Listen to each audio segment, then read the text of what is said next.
Imagine, if you will, a tank that could be launched from an airplane and glide down to the battlefield. Sounds like a pipe dream.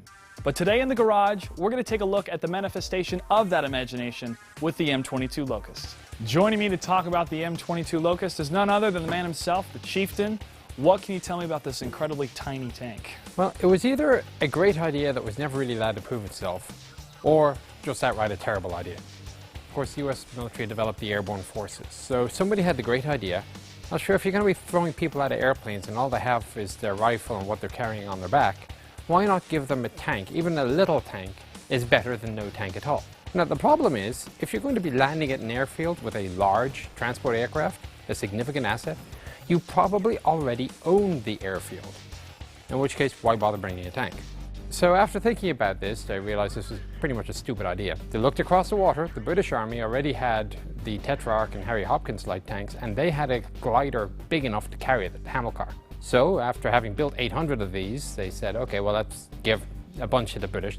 Now, the problem, though, is once you land on the battlefield, even though you have the best tank that you could bring, you still only have a half an inch of armor and a 37mm gun, whereas the Germans are still driving around in their Panthers and Panzer IVs and Tigers. So all you're doing is just giving them a little bit of target practice, really. They could pretty much crush this tank. Yep, they would. Be a very embarrassing way to go. Well, let's go ahead and take a look at the treads. The suspension is a vertical volute suspension system again. You have a couple of bogies at the front, and then common to a lot of American light tanks of the era, you have a much larger trailing idler. It actually is on the ground as well to help spread the weight out a little bit more. The engine was 165 horsepower, like Cummins 6-cylinder. This was actually a fairly nimble little thing. So what can you tell me about the turret? It's small. It fits two people. The gun is a 37mm M6, your standard gun found on light tanks of the US Army. Fired a somewhat useful canister round, kind of like a shotgun shell of 37mm in caliber. I also had an armor-piercing round if you came across a half-track or something really small like that, and you could find a very small little HE round, like lobbing a hand grenade. On the plus side, if you're going up against infantry, it's more than enough to cause some hassle. If you meet anything that actually has a gun, you're not going to be able to stop it.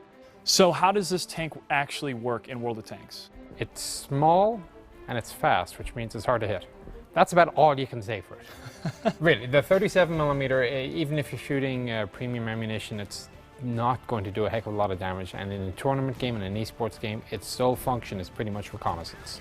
That said, knowing where the enemy is no insignificant part of fighting. The M22 Locust was not the dream come true that the American military wanted it to be, but it's still a fun tank to play in World of Tanks. If you like a light, fast scout that is a premium tank for the American forces, make sure to check it out, and we'll see you on the battlefield.